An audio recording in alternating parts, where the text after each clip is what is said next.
Episódio perdido de Unsolved Mysteries. Em 9 de julho de 2024, um usuário do Reddit fez uma postagem perturbadora no subreddit RBI, dizendo: "Ajude a encontrar um episódio de TV para possivelmente solucionar um assassinato. Passei anos no Google tentando localizar isso e me disseram que vocês poderiam ajudar a encontrar o episódio de reprise de mistérios não resolvidos que foi ao ar em uma data específica. E estou convencido de que tinha uma história de...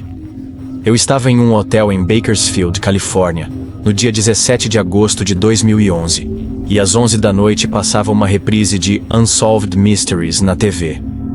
Eu realmente não faço ideia de qual emissora teria transmitido o programa. Eu estava assistindo enquanto eles falavam sobre uma situação em que um estranho de fala mansa é convidado a entrar em sua casa, entre outras coisas. Eu estava brincando, pensando comigo mesmo. Sim, eu conheço alguém assim. Essa pessoa acabou assassinando o casal. Avançando para o final do programa, eles mostram um esboço. Eu literalmente me sentei na cama, porque era a minha ex. Sim, ele conseguiria fazer isso e acho que estaria dirigindo por lá naquele momento, com raiva por eu tê-lo deixado. O usuário disse que já havia contatado o programa, mas não teve resposta. E, mesmo após anos de pesquisa online, não encontrou pistas. Agora, minha primeira reação ao ver essa postagem foi pensar que era uma farsa do usuário. Afinal, encontrar o envolvimento do ex-marido em um assassinato durante uma reprise noturna de TV parece cinematográfico demais. Talvez tivessem talento para o drama ou fossem fãs de mídia perdida, criando uma história sombria e pessoal que deixaria os leitores ansiosos por uma atualização que nunca chegaria. No entanto, quanto mais analisava o caso, menos plausível essa teoria parecia. Para começar, examinei suas publicações e comentários no Reddit e não encontrei interesse especial em terror de mídia perdida ou algo assim. A conta foi criada em 2018. Então não foi feita recentemente para inventar essa história estranha. Mais importante, os detalhes na postagem parecem específicos demais para serem inventados pelo autor. Consultei guias de programação de TV antigos e, de fato, uma reprise de Unsolved Mysteries foi exibida ao vivo em 17 de agosto de 2000, por volta das 8 da noite. Mas se o usuário do Reddit diz a verdade, como um episódio inteiro de um programa tão popular e documentado simplesmente sumiu? Especialmente porque todo o programa está no YouTube, e ainda assim, não há episódio que corresponda à descrição. O caso mais próximo foi um episódio de 1994, sobre Jonathan Francia. Os investigadores criaram um esboço do suspeito, um homem de rosto comprido e chapéu de cowboy. Isso coincide com a descrição que o usuário do Reddit fez sobre o esboço que viu na TV. No entanto, é onde as semelhanças entre os casos terminam. Para tornar tudo mais intrigante, outra pessoa afirmou lembrar algo semelhante em um comentário que dizia: "Também me lembro vagamente desse episódio. Vou rever os episódios de Unsolved Mysteries no YouTube para ver se reconheço." Infelizmente, mesmo revendo todos os episódios disponíveis, não encontraram nada sobre o caso misterioso. Embora seja perfeitamente possível que o programa Unsolved Mysteries tenha alterado algumas partes do episódio após sua reprise em agosto de 2000. Como menciona o usuário do Reddit, Rob Frey, em seu comentário. A razão pela qual pode ser tão complicado de encontrar, e pela qual você não pode simplesmente assistir a episódios antigos para localizá-lo, é que o segmento pode ter sido modificado em relação ao que foi originalmente transmitido. O programa Unsolved Mysteries costumava editar segmentos à medida que novas informações surgiam, especialmente quando um caso era oficialmente resolvido. Se pegassem o culpado, talvez tivessem removido informações que fizeram você pensar que era seu ex. Especialmente especulações ou pistas falsas. Por exemplo, lembro de um segmento sobre um assassinato em uma família dona de uma U-Haul, com foco em brigas e dramas familiares, implicando que um membro poderia ser o culpado. Quando pegaram o cara e viram que era uma invasão aleatória, cortaram o drama familiar e deram uma atualização dizendo que o caso foi resolvido. A única falha nessa teoria é que se o Unsolved Mysteries mudasse o episódio por estar, entre aspas, resolvido, o usuário do Reddit saberia que seu ex foi preso. Mas isso não ocorreu. Pelo que vi, a teoria mais provável é que eles tenham visto o desenho em outro programa policial e estejam lembrando mal como parte de Unsolved Mysteries após tantos anos. Isso explicaria por que ninguém encontrou a dica, apesar de terem vasculhado todos os episódios. Se for verdade, tornaria a busca pelo que viram na TV naquela noite muito mais difícil. Infelizmente, a não ser que alguém descubra provas concretas, não podemos confirmar ou refutar qualquer uma dessas teorias. No entanto, se essa mídia perdida for encontrada por pessoas na internet, pode ser que ela ajude as autoridades a resolver um crime de décadas e capturar o suspeito. Explosivos fáceis de encontrar. Na Silicon Valley Comic Con de 2016, Adam Savage, do Mythbusters, estava em um painel respondendo perguntas dos fãs. Perto do fim, alguém perguntou qual foi o maior desastre que ele viu no programa. O quê? Qual é o maior desastre que você já enfrentou na sua vida? Nos bastidores das gravações de Mythbusters? Bem, esse fã provavelmente esperava algo mais simples, como um membro da equipe derramando alguma coisa, ou um dos dispositivos que eles construíram quebrando antes de conseguirem filmar o episódio. Algo, dessa natureza. No entanto, ninguém poderia prever a resposta que Adam deu para essa pergunta aparentemente simples. Estou pensando em quão específico devo ser. O maior desastre que tivemos foi quando Cary Grant e Tori estavam investigando um material facilmente disponível e suas supostas propriedades explosivas. O que eles descobriram foi tão explosivo que destruímos a filmagem e concordamos em nunca dizer o que descobrimos. O material que encontraram era tão explosivo e perigoso que precisaram informar a DARPA, a Agência de Pesquisa e Desenvolvimento do Departamento de Defesa dos Immigrants Iowa. Adam rapidamente passou para a próxima pergunta, provavelmente para evitar dar pistas sobre o material perigoso. Após o painel, ele se recusou a falar sobre o último episódio ou o material que os levou a destruir a filmagem. Esse silêncio durou até 20 de novembro de 2023, quando ele subiu um vídeo de perguntas e respostas no YouTube chamado These Mythbusters Stories Got Scrapped Due to Danger. A primeira pergunta foi sobre uma filmagem destruída fora do controle de Adam. Inicialmente, ele deu uma resposta previsível, explicando que decisões da emissora, como cortar cenas para anúncios, resultaram na perda de conteúdo. Mas antes de avançar para a próxima pergunta, ele mencionou de novo o explosivo que é comumente encontrado. E ainda que tenha sido cauteloso para não dar nenhuma pista sobre o que poderia ser o material em questão, ele entrou em mais detalhes sobre os motivos pelos quais decidiram apagar a filmagem. Estávamos estudando o poder explosivo, o suposto poder de explosão de um material facilmente disponível.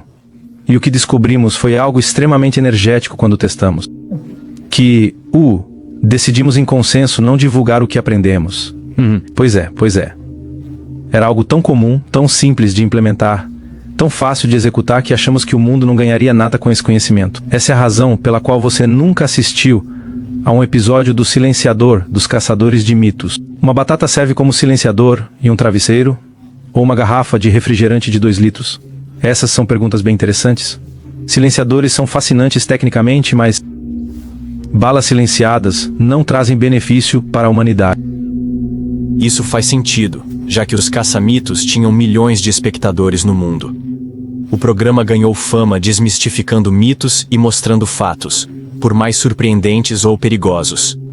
Reter o episódio pode parecer contra seu caráter.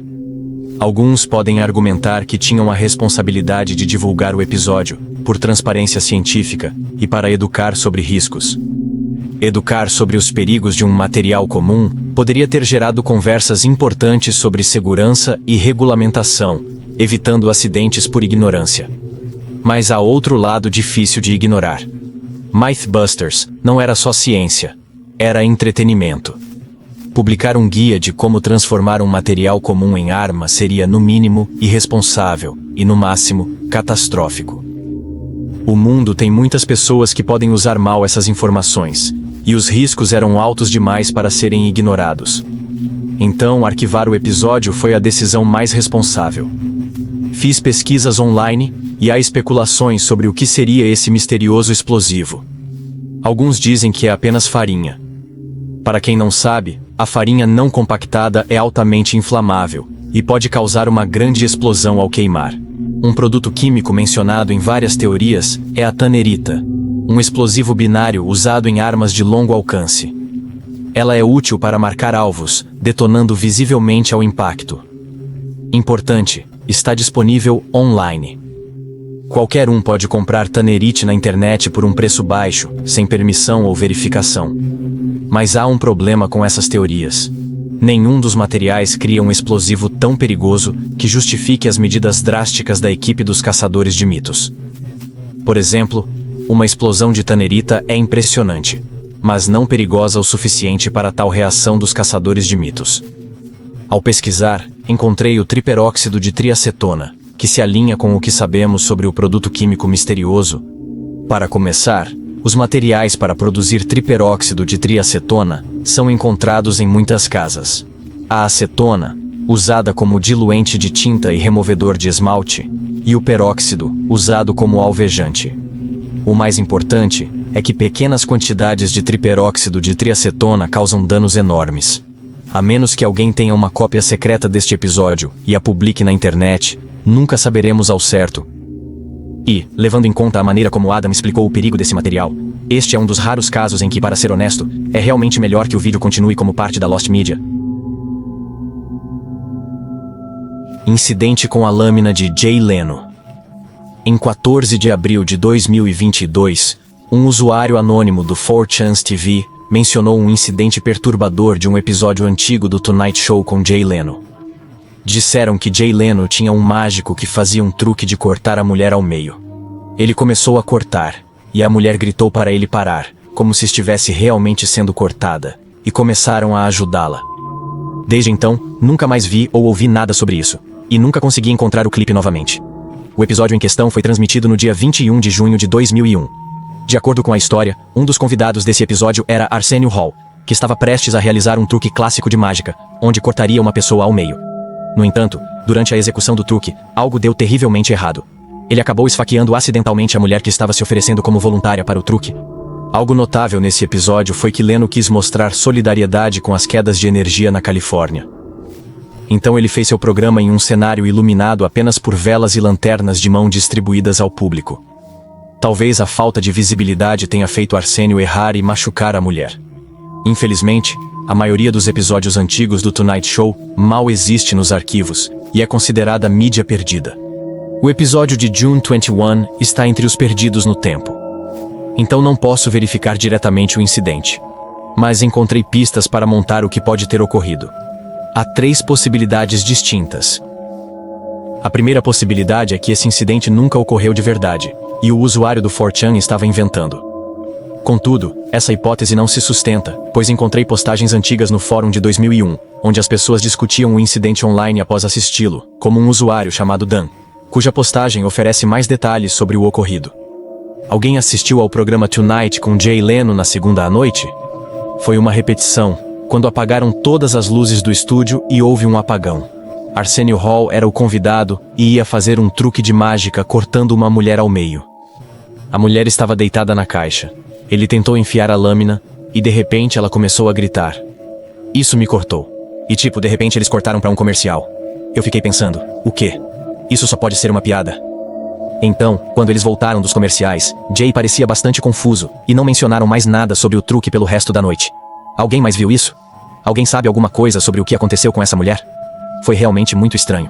Além disso, encontrei uma pessoa no Reddit que também se lembra desse incidente, e o mencionou nos comentários de uma postagem que discutia o ocorrido, afirmando: puta merda. Achei que tinha sonhado com esse episódio. Há 20 anos me pergunto sobre aquela senhora. Uma mulher foi esfaqueada no programa do Jay Leno. Ou assim parecia ao público. Isso nos leva à segunda possibilidade. A mulher foi ferida e o incidente foi encoberto pela emissora para evitar reação. Contudo, por mais que alguns acreditem, isso é apenas uma teoria da conspiração. Porque, como se vê, o programa de Jay Leno não é transmitido ao vivo. Ele é gravado com antecedência. Portanto, se eles quisessem encobrir esse fato, teriam editado toda a cena muito antes de o episódio ir ao ar. Mesmo com esse conhecimento, alguns afirmam que os produtores do programa simplesmente se esqueceram de editar essa parte e só notaram o erro quando já era tarde demais. O que parece um pouco exagerado. Pense da seguinte maneira. O programa de Jay Leno estava atraindo mais de 7 milhões de espectadores no ano de 2001. Assim, mesmo que a emissora tenha tentado encobrir tudo depois, por que esses milhões de espectadores não geraram nenhuma reação negativa? Pelo que observei, a teoria mais convincente é que o incidente de fato ocorreu, mas foi tudo parte de uma derrapagem. E as pessoas que acreditaram que era real, de alguma forma, simplesmente não estavam prestando atenção suficiente, ou não perceberam o humor sutil e seco da cena apresentada. Isso explicaria por que não houve alvoroço do público. Quanto ao episódio ter se perdido na mídia, não foi um encobrimento, mas sim um efeito da era pré-YouTube, quando preservar episódios de TV não era prioridade. Mas quem sabe? Se a especulação ganhar força, Jay Leno, Arsenio Hall ou alguém da produção pode revelar a verdade. Até lá, temos apenas suposições para montar o mistério. Episódio de Sharon Davis em Mistérios Não Resolvidos. Sharon Eugene Davis era uma professora de 51 anos que vivia em Dallas, Texas. Ela morava com seus 2 filhos, Alton e Ronnie, e seu marido de 21 anos, Ron Davis, com quem se casou em 1980.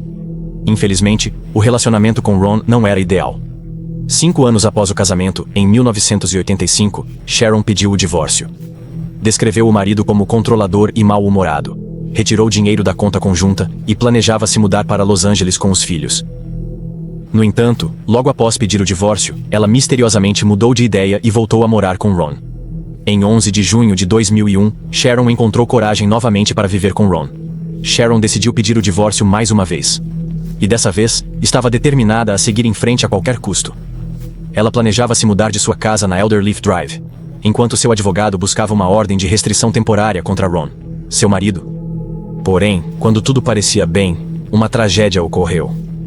Em 13 de junho de 2001, às 7 da manhã, Sharon deixou sua filha na estação Rapid Transit Park and Ride, a 3 quilômetros de casa, e seguiu. Ela tinha uma sessão de treinamento na Stemmons Elementary School, mas não chegou. Mesmo após os filhos pedirem ao pai para relatar o sumiço da mãe na noite de 13 de junho de 2001, ele se recusou a contatar as autoridades até que, um dia depois, iniciou-se uma busca por Sharon na cidade. E após 4 dias de busca, os investigadores finalmente localizaram o carro dela abandonado em um estacionamento próximo ao Southwest Mall, em Oak Cliff. O carro tinha uma janela quebrada e estava sem impressões digitais. Apesar de tudo parecer muito suspeito, a falta de provas fez com que o sumiço de Sharon fosse registrado como um caso de pessoa desaparecida. Ron e seus 2 filhos foram entrevistados várias vezes, mas os investigadores não conseguiram encontrar nenhuma pista com eles. O desaparecimento de Sharon após 2 dias do pedido de divórcio fez de Ron o principal suspeito para muitos. Porém, a falta de provas impediu as autoridades de tratá-lo como culpado. Quando questionado, o oficial disse: "Muitos perguntam se Ron Davis é suspeito. Este é um caso de desaparecimento. Não há suspeitos agora. Não temos prova criminal, mas tememos que houve um crime. Agora, o Sr. Davis é uma testemunha não cooperativa." Após meses sem pistas, o caso de Sharon chamou a atenção do produtor de Unsolved Mysteries, que queria um episódio sobre isso. Eles produziram o segmento em 2001 e planejaram transmiti-lo na primavera de 2002.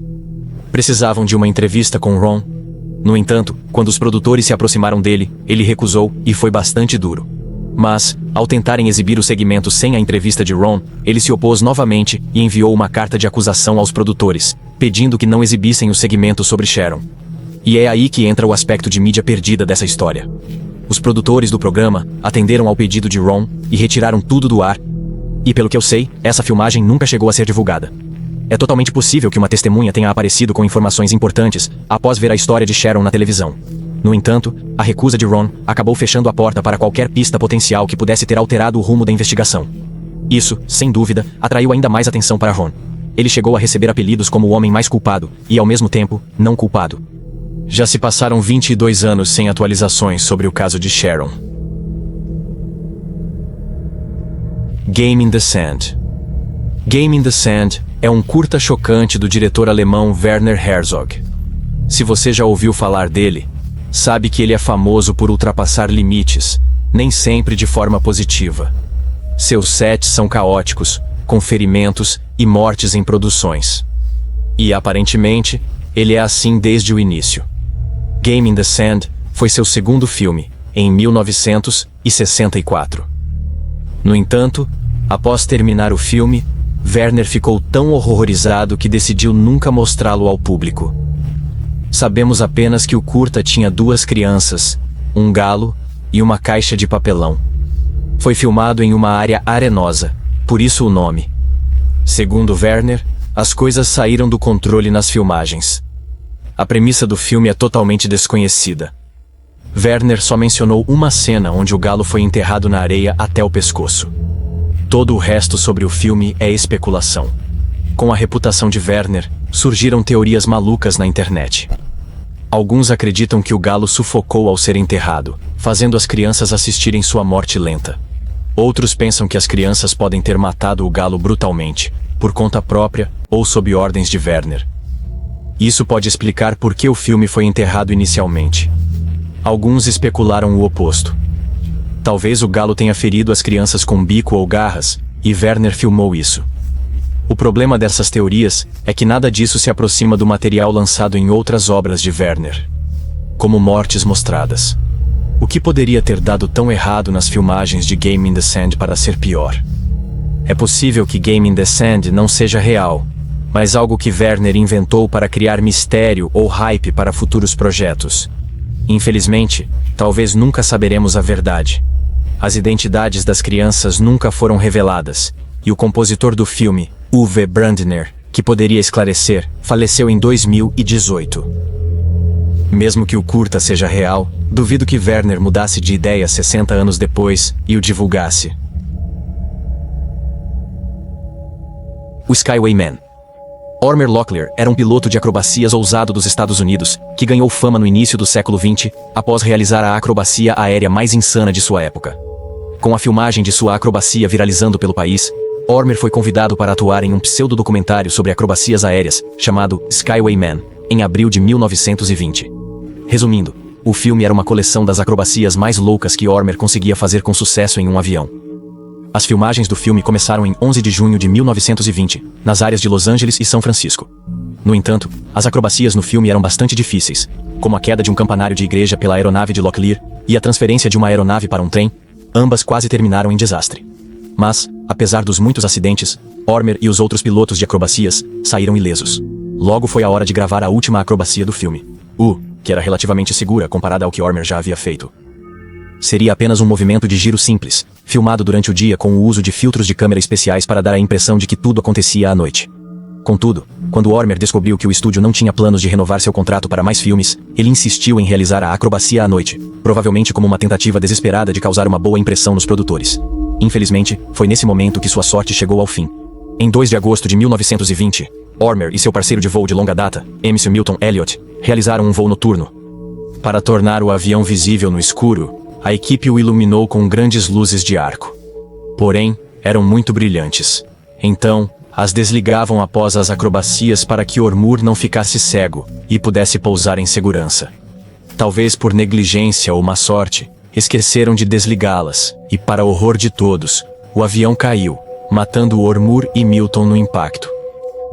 No entanto, diferente de hoje, onde um acidente assim encerraria grandes produções, a morte de Ormer virou o atrativo do filme. As pessoas iam ao cinema para ver as acrobacias emocionantes e, principalmente, a filmagem sem cortes da morte do dublê.